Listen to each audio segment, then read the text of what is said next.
हाँ जी, आप सभी का नारायण मेस पर स्वागत है। हम पढ़ रहे थे आरपीएससी सेकंड ग्रेड के लिए न्यूमेरिकल एनालिसिस, और उसमें जो हमारा टॉपिक आज हम पढ़ने वाले हैं डिफरेंस इक्वेशन, अंतर समीकरण। ना, कुछ कुछ डिफरेंशियल इक्वेशन जैसा है, कुछ कुछ है ना। हम बहुत सारी चीज़ें वहाँ से कंपेयर करके पढ़ेंगे। हम आज एक क्लास में इस डिफरेंस इक्वेशन को कंप्लीट करेंगे, और इस क्लास के अंदर हम जो सीखेंगे, है ना, कोई फॉर्मूला नहीं, कुछ भी नहीं, बस ऐसे सवाल कर लेंगे। ठीक है, तुम भी कर पाओगे, है ना। ऐसा नहीं है कि तुम नहीं कर पाओगे, बस एक कॉन्सेप्ट बताना है। वो कॉन्सेप्ट जैसे समझ में आया, हवा में आराम से चुटकियों में सवाल सॉल्व होंगे 30-30, 40-40 सेकेंड में, है ना। इससे एग्जाम में लगभग 2 क्वेश्चन पूछे जाते हैं, तो हमारा काम हो जाएगा। यूजी पार्ट का ये एक सबसे आसान टॉपिक डिफरेंस इक्वेशन, और आराम से बड़ी आसानी से क्वेश्चन हो जाते हैं, है ना। अभी तक आपने पुरानी क्लासेस नहीं देखी तो लिंक डिस्क्रिप्शन में मिल जाएगा, जाके देखिए। और साथ में हमारा टेलीग्राम ग्रुप है, अगर वहाँ जुड़ना चाहते हैं, टॉपिक के बारे में डिस्कशन, आपकी प्रॉब्लम सॉल्व वहाँ हो जाएगी, तो आप ये भी कर सकते हैं। ठीक है, अगर आपको चीज़ें समझ आ रही है तो ज़्यादा से ज़्यादा शेयर कीजिए, और आप कमेंट करके बताइए आपको कैसा लग रहा है। बाकी क्लास पूरी देखोगे तो मज़ा आने वाला है। ठीक है, चलिए शुरुआत करते हैं। हमारी डिफरेंस इक्वेशन, हिंदी में कहते हैं अंतर समीकरण। और मोटा मोटा मतलब, है ना, अभी 30-35 मिनट में हमारा, 35 मिनट भी आई थिंक नहीं लगने वाले, पर फिर भी 30-35 मिनट में बातचीत में हमारे ज़्यादा, इससे ज़्यादा क्लास नहीं होने वाली, और 2 क्वेश्चन हो जाएंगे इस क्लास से। ये अच्छी बात है। पिछले कुछ टाइम से कभी 2 क्वेश्चन पूछा है, कभी एक क्वेश्चन तो आ ही रहा है, तो मतलब एक क्वेश्चन तो कन्फर्म है और पक्का होने वाला है तुमसे 30-40 सेकेंड में, है ना। हाँ, हम कैसे करेंगे वो तो हमारी क्लास देखने पर ही पता चलेगा कि हम इतना जल्दी कैसे कर रहे हैं। हम पहले भी कह चुके हैं कि यार हर टॉपिक में हर जगह कुछ अलग है ना। देखोगे तभी पता चलेगा, बाकी नहीं पता चलेगा। ठीक है, चलिए एग्जाम्पल के तौर पे कि भाई डिफरेंस इक्वेशन में क्या है कि भाई जैसे फॉरवर्ड ऑपरेटर हो, एक्स इंडिपेंडेंट वेरिएबल हो, वाई डिपेंडेंट वेरिएबल हो, उनके फॉरवर्ड ऑपरेटर्स हो, है ना। तो उनके लिए जो हमारे पास इक्वेशन आ रही है वो हमारी डिफरेंस इक्वेशन हो जाती है ना। अच्छा, फॉरवर्ड जैसे लिखा है forward square y of x plus 2 forward of y of x plus y of x equal to 2, है ना। अगर इसको मैं ऐसे लिखूं, फॉरवर्ड गो स्क्वायर, फॉरवर्ड मतलब ई माइनस आई, तो ई माइनस आई का होल स्क्वायर क्या हुआ, ई स्क्वायर माइनस 2e प्लस आई का स्क्वायर, आई खुद ही, है ना, आइडेंटिटी ऑपरेटर है। सेम आगे दूसरी चीजें भी लिखी है ना। ठीक है, और अब क्या होता है कि हमने पहले बेकार शिफ्ट ऑपरेटर है वो आगे ट्रांसफर करेगा। तो जैसे मैंने वाई ऑफ एक्स को ई स्क्वायर अगर वाई ऑफ एक्स की जगह आएगा तो वाई ऑफ एक्स प्लस 2, और फिर यहाँ आएगा तो माइनस 2, और ई वाई ऑफ एक्स क्या होगा, y of x plus 1, identity तो वाई ऑफ एक्स ही देगा। सेम यहाँ से 2 और ये 2 रहेगा, E of y of x तो वाई ऑफ एक्स प्लस 1 बन जाएगा, और ये माइनस 2 वाई ऑफ एक्स और plus y of x equal to 2, है ना। कैलकुलेट करने पर ये बन जाएगा, है ना। ये सिर्फ इतना बताने के लिए कि कभी इस टाइप में डिफरेंस इक्वेशन आ जाए तब भी घबराना नहीं है, हम इस टाइप में कभी भी बना सकते हैं। ठीक है, हमारे सॉल्यूशन इस टाइप से निकालने में आसान पड़ता है ना। तो कई क्वेश्चन मतलब जानबूझकर ऐसा दे दे, है ना। अभी तक जो क्वेश्चन पूछे गए वो इसी फॉर्म में पूछे गए, पर कहीं जानबूझकर वो इस फॉर्म में दे दे तो पहले अपने को इस फॉर्म में लाना है, पहली बात याद रखना है। ठीक है, फिर आगे का काम है, फिर हम ऑप्शन से जाएंगे, सॉल्व कुछ नहीं करेंगे, ऑप्शन से कैसे जाएंगे वो हम देखते हैं अभी। ठीक है, अच्छा, इसको हम इस तरीके भी से देख सकते हैं कि जो डिफरेंस यहाँ 1 का है उसकी जगह h आ जाए, कितना h। तो इन जनरल इक्वेशन क्या होगी कि भाई x होगा, y ऑफ x होगा, y of x plus h होगा, और y of x plus nh equal to 0 type में कुछ रहेगा। ठीक है, और h1 हो जाए तो ये रहेगा। ठीक है, एक बेसिक सा, है ना, कॉन्सेप्ट है जो अब तक नहीं पूछा गया, ऑर्डर एंड डिग्री, वो क्या होता है वो जान लेते हैं। तो ऑर्डर ऑफ डिफरेंस इक्वेशन क्या होता है कि अगर जैसे ये इक्वेशन 1 है ना, ये है, तो x प्लस nh और ये x, है ना। तो x प्लस nh में से x घटाओ, मैक्सिमम माइनस ये मिनिमम, है ना, उसको घटाओ, और अपॉन में h, अगर h डिफरेंस है तो उसको डिवाइड लगा दो, टोटल n आएगा, तो उसकी ऑर्डर n हो जाएगी, सिंपल सी बात है। और जो डिग्री है वो क्या होगा कि भाई जो हमारे पास डिफरेंस इक्वेशन गिवन होगी, जो अंतर समीकरण दी गई होगी, उसमें y ऑफ x या u ऑफ x कुछ भी गिवन है, उसकी जो मैक्सिमम पावर है वो ही उसकी डिग्री होगी। डिफरेंशियल इक्वेशन में जरूर ये होता था कि यार जो हमारे पास वो जो है ना कि डिपेंडेंट वेरिएबल एंड डेरिवेटिव्स, जो हायर ऑर्डर का डेरिवेटिव्स है उसकी जो पावर रहती है वो डिग्री आती है आफ्टर रिमूविंग रेडिकल्स, है ना, एंड एक्सपोनेंशियल रेशनल पावर, वो हटाने के बाद मिलती है। सिंपल सा जहां तक मैंने देखा है तो ये है, ठीक है। अच्छा, ये क्वेश्चन एग्जाम में कभी भी पूछा जा सकता है कि इसके ऑर्डर एंड डिग्री बताओ, है ना, अभी तक नहीं पूछा गया, नया क्वेश्चन है, कभी भी बन सकता है। तो सिंपल सी बात है कि भाई मैक्सिमम जो सबस्क्रिप्ट में है वो कितना आ रहा है, x+3, और सबसे छोटा क्या आ रहा है, देखो u ऑफ x आ रहा है, u ऑफ x आ रहा है, तो x+3 maximum, u of x मतलब x मिनिमम, तो x घटा दिया तो कितना मिला 3, तो ऑर्डर आ गया 3। डिग्री के लिए क्या करेंगे भाई, यहां पर u में से सबसे मैक्सिमम पावर कौन सी है, तो 4 है, तो इसकी डिग्री 4 आ गई, बात करता हूं, ठीक है। हाँ, यहां तक ये रहा। अब हम आगे बढ़ते हैं, और हम कुछ भी नहीं सीखा हमने, है ना, कि भाई क्या है क्या नहीं है ना, मैं एग्जाम की अप्रोच, ठीक है। हाँ, मतलब बहुत सी बार तो मुझे लगता है, जो मेरा ओपिनियन कहता है कि यार कुछ तुम मैथमेटिक्स जानते हो ना, तो कुछ क्वेश्चन तो ऐसे हो जाते हैं, ऐसे देखना, जैसे मैं कुछ नहीं जानता तुमको बताता हूं, देखना, solution of difference equation y of n+1 - 3yn = n, ठीक है, अच्छी बात है ना। अब ऑप्शंस देख रहा हूं तो c1 3n सब जगह है, चेंज क्या हो रहा है, -1/4 2n + 1, 1/4 2n + 1, 1/4 2n - 1 और -1/4 2n - 1, ठीक है, ये चीज समझ में आ रही है। अच्छा, एक चीज मैं और ऑब्जर्व कराता हूं, इसकी ऑर्डर कितनी है, तो ऑर्डर ये n है, ये n+1 है, मैक्सिमम n+1 है, मिनिमम n है, घटाएंगे 1 तो 1। अब चीज ध्यान रखना, जितने ऑर्डर की डिफरेंस इक्वेशन होगी उसके जनरल सॉल्यूशन में उतने ही आर्बिट्री कांस्टेंट होंगे। सेम चीज वहां थी, जितने ऑर्डर की डिफरेंशियल इक्वेशन होती है उतने ही उस डिफरेंशियल इक्वेशन के सॉल्यूशन में आर्बिट्री कांस्टेंट होता है, ये हमको पता था, है ना वहां। तो ये सेम चीज यहां कह रहे हैं कि जितने ऑर्डर की डिफरेंस इक्वेशन है उतने आर्बिट्री कांस्टेंट होंगे, तो जी एक आर्बिट्री कांस्टेंट है। फिर हमने पढ़ा था कि यार arbitrary constant CF complementary function के साथ आएगा और पर्टिकुलर इंटीग्रल के साथ आर्बिट्री कांस्टेंट नहीं आएगा, पढ़ा था ना। तो सेम चीज ये यहां जानने को मिल रही है कि यार ये तो इसका CF है और ये क्या है, PI है। दूसरा, CF होमोजीनियस इक्वेशन को संतुष्ट करता है, मतलब राइट हैंड साइड में अगर y नहीं है ना, राइट हैंड साइड को 0 करने पर जो y को सेटिस्फाई कर रहा हो वो हमारा CF। PI क्या होता है, लेफ्ट हैंड साइड में जो ये फंक्शन है वो पुट करने पर राइट हैंड साइड दे रहा हो वो हमारा PI। CF 0 देता है और PI राइट हैंड साइड दे जाता है। ये हमको डिफरेंशियल इक्वेशन से ध्यान था, बस वही कॉन्सेप्ट ध्यान लगाएंगे और क्वेश्चन हो जाएंगे। हाँ, बस मैं यही करूंगा, आप समझना, इनमें इसको तो चेक करने की जरूरत ही नहीं है कि भाई ये तो कंफर्म है कि ये CF है ही है, क्योंकि सब जगह एक ही, अलग है ही नहीं। अब हमारे पास रहा क्या, देखना, अब मैं कुछ भी उठा, अब तुम समझो कि भाई CF तो वही है, PI है, मतलब ये फंक्शन ये इनमें से कुछ भी यहां पुट करने पर n आ जाना चाहिए, ठीक है, अच्छी बात है। जैसे मैं -1/4 2n + 1 पुट करता हूं, yn, समझना, है ना, ये पुट करता हूं तो क्या होगा, पहला क्वेश्चन आराम से कर रहे हैं, यहां yn+1 है तो n की जगह n+1, तो 2n + 2 + 1 3 कर दूं, है ना, -3 ये और yn ये -++3/4 2n + 1, क्या n मिलेगा क्या, देखो देखिए यहां से हमको -4 और 6, है ना, 4n/4, ठीक है, यहां से मिल रहा है -3/4, है ना, और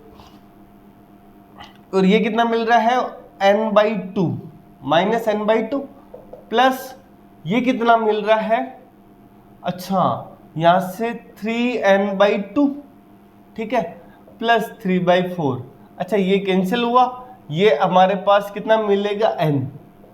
अच्छा सेटिस्फाई कर गया पहले ही, तो पहले ही आंसर है ना। अच्छा नहीं सर दूसरा एक बार बताना, हाँ दूसरा देखते हैं, देखो 1/4 yn+1 की जगह 2n+3 -3 1/4 2n+1। हाँ तो यहां से कितना आएगा, देखो देखें, ये आ जाएगा n/4 नहीं n/2, इसको सॉल्व करेंगे तो +3/4 -3n/2 -3/4, ये तो कैंसिल हो गया, पर ये कितना बन रहा है -n, है ना।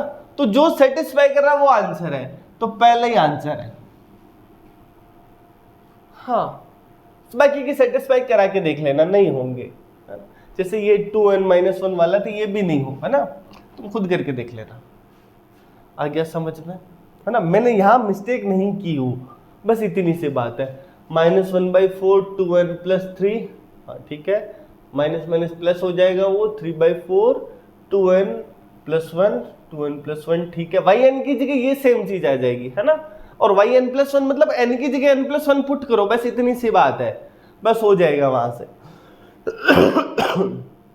3/4 3/4, ठीक है, बढ़िया सवाल है ना, आसान सा सवाल था। ओ नो, ठीक है, चलो आगे बढ़ते हैं। मैंने एक ही सवाल दो जगह लिख दिया, अब मुझे समझ आया कि यार ये तो वही था, है ना। चलो ठीक है, आगे बढ़ते हैं। आगे ना आसान था ना, एक चीज और सीखने को मिल रही है ना। अब देखो हम सीख रहे हैं, जैसे इसी टॉपिक से मैंने कहा थोड़ा टाइम इसलिए लग जाएगा क्योंकि हम पहली चीज क्या समझ में आई कि भाई CF लेफ्ट हैंड साइड में पुट करेंगे तो राइट हैंड साइड 0 कर देगा, PI left hand side put करेंगे तो राइट हैंड साइड में वो आ जाना चाहिए, वो हमारा PI। यहां तो कोई दिक्कत ही नहीं थी भाई, CF तो सेम चीज थी, पर जानने वाली बात ये थी कि यार CF में ना 3 की पावर n आ रहा है, मतलब वो वही है, वहां 1 की पावर mx आता था ना, m रूट है तो, है ना। अगर मैं इसको ऐसे देखूं, yn+1 को मैं yn-3yn, है ना, इक्वल टू अगर 0 ऑक्सिलरी इक्वेशन टाइप में बनाना चाहूं, है ना, तो यहां देखो m की वैल्यू 3 आ रही है, तो जो CF है वहां 3 की पावर x आ रहा है या 3 की पावर n है ना, यहाँ n है तो 3 की पावर क्या आ रहा है, n आ रहा है। वहां 1 की पावर mx चलता था, यहाँ मतलब जो रूट आएगा उसके पावर में आएगी। रूट किसका, यहाँ पे अगर मैं इसको शिफ्ट ऑपरेटर को यूज करके ये इक्वेशन बनाऊं तो उसके जो रूट होंगे वो हमारे CF के पार्ट होंगे, है ना। हाँ अब जैसे यहाँ पे देखो, यहाँ पे वो इस डिफरेंस इक्वेशन का सॉल्यूशन की बात कर रहा है, ठीक है। तो इसका मतलब क्या है, ये देखो ये क्या है, ux+3 मतलब e³ ux है, तो मैं इसको ऐसा लिख दूं, है ना, e³ शिफ्ट ऑपरेटर है ना भाई, e³ ux पे लगाएंगे तो वो ux+3 तो देगा, ठीक है। तो मैं इसको ऐसे लिख रहा हूं, e³ -6 e² + 11e, यहां प्लस है ना, माइनस नहीं होगा, प्लस और -6 और यहां आ जाएगा ux = 0। अब इसके रूट ढूंढो, है ना, और हम सेकंड ग्रेड पढ़ रहे हैं तो हमने इक्वेशंस पढ़ी होगी, है ना, उनके रूट्स के बारे में। और क्यूबिक इक्वेशन में स्टैंडर्ड है ये, और इसके रूट होते हैं 1 2 3, है ना, x³ - 6x² + 11x - 6, इसके रूट 1 2 3 होते हैं। 1 2 3 है ना, सम ऑफ रूट आ रहा है, मल्टीप्लाई आ रहा है, हाँ ठीक है, 1 2 3 रूट होते हैं। तो जो इसका सॉल्यूशन होगा, अब देखो ये बिना सोचे समझे मैंने बता दिया, दूसरा सर हमको निकालना नहीं आता, कोई बात नहीं। अब तुम एक काम करो, जैसे यहाँ रूट दिख रहा है 3 4 5, तीनों सेटिस्फाई करनी चाहिए। एक दिख रहा है 3 - 2 -1 की पावर 1, 3 2 1 की पावर है ना, -3 4 5, सबसे आसान कौन, 1 वाला। क्या 1 सेटिस्फाई कर रहा है क्या, तो 1 माइनस 6 प्लस 11 माइनस 6 है ना, 1 सेटिस्फाई कर रहा है क्या, 12 माइनस 12 0, मतलब 1 सेटिस्फाई कर रहा है। 1 इसमें नहीं है, 1 इसमें नहीं है, 1 इसमें नहीं है, तो ये आंसर है। मतलब जो भी सॉल्यूशन होगा 1 तो होगा ना, तो 1 की पावर x तो आना ही पड़ेगा। सर 1 की पावर x तो 1, और वे तो ओनली C3 भी लिख सकते थे यहां पे। हाँ आया समझ में, ओनली C3 ही लिख सकते थे, कोई प्रॉब्लम नहीं थी उसमें। बाकी इसके 1 2 3 2 देखो, 2 कैसे सेटिस्फाई होगा, 8 minus 6 into 4 plus 11 into 2 minus 6, तो ये 24 प्लस 22 माइनस 6 8, तो ये -2 माइनस 6 8, तो टोटल 0 आ जाएगा। सेटिस्फाई कर रहा है ना, तो हमारा आंसर आ गया ये वाला। बहुत ही आसान है सच में, है ना। मैंने नहीं बताया कि CF क्या होता है, PI क्या, मैं डिफरेंशियल इक्वेशन पढ़ा के आ रहा हूँ, तो मैं ज़्यादा इस पे टाइम खराब नहीं करूँगा, है ना, और ना ज़्यादा कोई थ्योरी, बस हमारे पुराने कॉन्सेप्ट और डिफरेंस इक्वेशन के क्वेश्चन खत्म हो रहे हैं हमसे ऐसे चुटकियों में, शानदार तरीके से। आगे बढ़ते हैं। दूसरा, इस डिफरेंस इक्वेशन का सॉल्यूशन ये रहा, कंडीशन दे दी 0 और 1। अच्छा अब क्या करें, है ना, x इक्वल टू 0 पे 0 और y इक्वल टू 1 पे 1, तब इस डिफरेंस इक्वेशन का सॉल्यूशन क्या होगा। तुम में से कुछ महानुभाव क्या करेंगे मैं बताता हूँ, है ना। बहुत से लोग 2e² minus 5e plus 2yx equal to 0, इसके फैक्टर करेंगे तो ये 2e² माइनस 2e नहीं minus 4e minus e plus 2y of x equal to 0, है ना। मैं सिर्फ बता रहा हूं कि कुछ ऐसे करेंगे, मैं ऐसे नहीं करूंगा, है ना। तो e माइनस 2 बाहर, 2e minus 1 y of x, तो इसका जो y ऑफ x जो होगा C1, देखो एक तो 2 मिलेगा और एक 1/2 मिलेगा, तो 1/2 की पावर x प्लस C2 2 की पावर x, है ना। हाँ तो सब जगह 1/2 2 की पावर x, 1/2 2 की पावर x, ये यार ना। हाँ अब सर कुछ लोग क्या करते हैं और हम क्या करें, कुछ लोग वही 0 पे वैल्यू पुट करेंगे, C1 निकालेंगे, 1 पे वैल्यू पुट करेंगे, C2 कुछ निकालेंगे। हम कुछ नहीं करते, हम यहाँ काम करते हैं कि भाई 0 पर 0 को नहीं, जो नहीं देगा वो आंसर नहीं है। 0 पे 0 नहीं देगा वो आंसर नहीं है। 0 दे रहा होगा तो हम आगे सोचेंगे, है ना।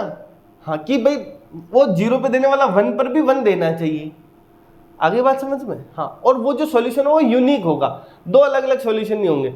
जहां दोनों कंडीशन सेटिस्फाई आंसर है, जो कंडीशन सेटिस्फाई नहीं करेगा वो आंसर नहीं है। जैसे पहला ऑप्शन 0 पे x इक्वल टू 0 पे हमारा पहला ऑप्शन क्या कह रहा है, -1/3 1/2 की पावर 0 1 प्लस 2/5 और 2 की पावर 0, तो ये तो 0 नहीं आ रहा है, तो पहला ऑप्शन नहीं है।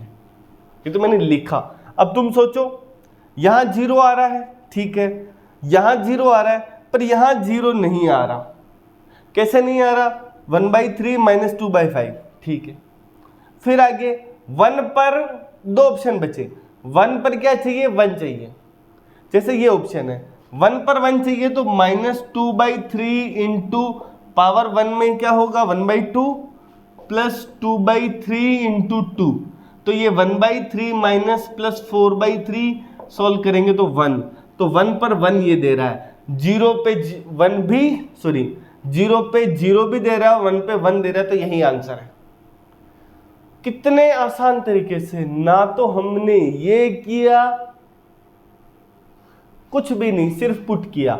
अब सोचो 0 पे 0 लगाना, तो हम खुद 0 पे अगर पुट करेंगे, 0 पे वैल्यू 1 यहाँ 1 यहाँ 1 -1/3 प्लस 2/5, 0 नहीं आ रहा, ये ऑप्शन नहीं, ये भी नहीं है, दोनों सेटिस्फाई कर रहे हैं। अब अगली कंडीशन 1 पे 1 कौन दे रहा है, ये दे रहा था, दोनों ही कंडीशन सेटिस्फाई हो रही है। ये नहीं दे रहा होगा 1 पे, चेक करना 1 पे 1 नहीं दे रहा होगा, 1 पे ये -1 दे रहा होगा, ठीक है। आया समझ में, मतलब बहुत आसान है यार। हाँ तुम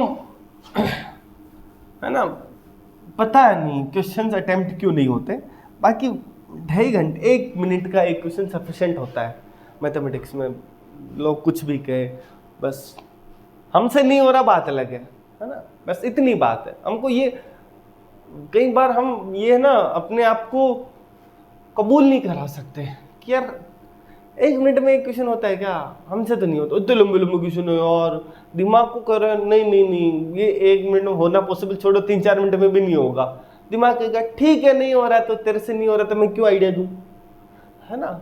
बस वो सोचने की देर है कि भाई हाँ मैं कुछ भी नहीं कर रहा हूं, मैं वही बिल्कुल बेसिक चीज काम में ले रहा हूं, जो दिया है उसको यूज कर रहा हूं, बस इतनी सी बात है। ठीक है चलो, पर्टिकुलर सॉल्यूशन ऑफ डिफरेंस मतलब पर्टिकुलर पीआई मतलब वही, और यार डिफरेंस इक्वेशन नहीं लिखी और सीधा पर्टिकुलर सॉल्यूशन लिख दिया, ओ नो। अब ये किसका सॉल्यूशन है, डिफरेंस इक्वेशन ही नहीं है, क्वेश्चन भी फोन में है। अब क्या करें, चलो इसका ना मैं क्वेश्चन टेलीग्राम ग्रुप में सेंड करूंगा और तुम वहां से सॉल्व करना, ठीक है। बस वही करना है जो ये अभी करते आ रहे हैं, ठीक है। मैं तुम पर छोड़ता हूँ, चलो छोड़ो, क्वेश्चन लिखने ही भूल गए, है ना। हाँ और दूसरी चीज ये थी कि भाई सेम क्वेश्चन ये वाला पी था, देखो yn + 3 - 3n = n है, और ये पी की फॉर्म सीधा सीधा पूछ रहा है। यहाँ पी हमारे पास क्या रहा था, यहाँ देखो ना कौन सा बन रहा था, ये कौन सा ऑप्शन बनेगा, -n/2 -1/4, ये थर्ड वाला चेक कर लेना एक बार, ठीक है। चलिए आगे बढ़े, है ना। हाँ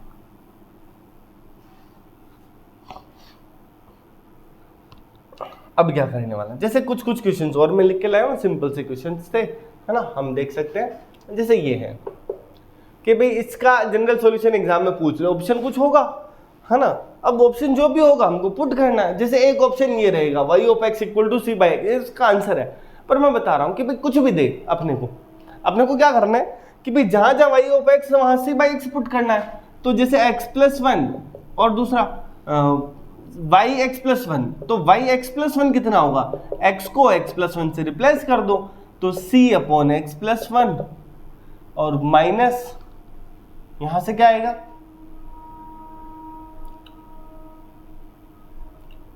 ये आ जाएगा x c/x, है ना। x कैंसिल, x+1 से x+ कैंसिल, c - 0 आ रहा ना, तो ये आंसर आ गया। सिंपल सी बात है ना, कोई बड़ी बात नहीं है, ठीक है। बढ़ूं क्या मैं आगे, है ना, इसमें मुझे कोई नहीं लग रहा कि कोई बड़ी बात है। मैं अगले क्वेश्चन पर आ रहा हूं, जैसे ये रहा, है ना, y(x+1) है ना = 2x y(x) है, तो इसका सॉल्यूशन ये है। अब वही काम है, जैसे y(x+1) बनाना है इसका, तो y(x+1) क्या होगा, c² x+1, और यहाँ x की जगह x+1 करेंगे तो x ही बचेगा, और इक्वल में हमारे पास क्या है 2x, तो मैं सीधा क्या करता हूं, =2x, और y(x) की जगह क्या करेंगे, c 2^1/2 x × x-1, ठीक है। हाँ तो मैं क्या इसको ऐसे लिख सकता हूं, c 2½ x x-1, और देखो 2x है तो +x कर दें, है ना। और यहां से अगर सॉल्व करेंगे तो देखो ये क्या मिलेगा, 2x x² - x, और 2 LCM आएगा 2x, तो देखो ये वाली फॉर्म बन गई ना, x² + 2x, x कॉमन लेंगे तो x × x+1/2 ये आ रहा है। तो कुल मिला के लेफ्ट हैंड साइड और राइट हैंड साइड सेम आ रहा है। हम ऐसे ही इन क्वेश्चंस को कर सकते हैं, कोई बड़ी बात नहीं, ठीक है। बढ़ू में आगे, है ना, ये मतलब अभी तक नहीं पूछे गए हैं क्वेश्चंस, वैसे हैं। दूसरा ये था कि भाई यहाँ पर हमारे पास कोफिशिएंट कांस्टेंट है, इनमें कोफिशिएंट कांस्टेंट नहीं है, फिर भी हम कर पा रहे हैं, है ना। जैसे ये है, अब इसका सॉल्यूशन ये है, इसको हम इस प्रकार कर सकते हैं, जैसे इसको मैं ऐसे लिख सकता हूं, e - a y(x), है ना, ओके। Equal to 0। अरे नहीं यार, ये ऐसे थोड़ी होगा, कुछ तो और करना पड़ेगा, है ना। चलो ऐसा करते हैं, y x plus 1 A of x y of x, है ना।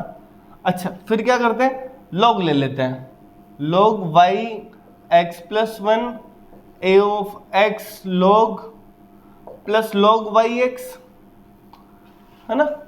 ये उधर जाएगा, log y x plus 1 minus log y of x equal to log A of x. और ये क्या है, forward of log y x, जैसे हो ना, फॉरवर्ड ऑफ log एक्स क्या होगा, log x plus H minus log x, ये तो होता है F of x plus H minus F of x. तो यहाँ वो h की जगह 1 हो तो ये 1 आ जाएगा, तो यहाँ 1 है तो ये वही आ रहा ना। तो हम क्या करेंगे, forward log y of x और log ए एक्स। अच्छा यहाँ से फॉरवर्ड उधर जाएगा तो फॉरवर्ड इनवर्स, और वाई एक्स रहेगा तो वाई एक्स क्या होगा, है ना।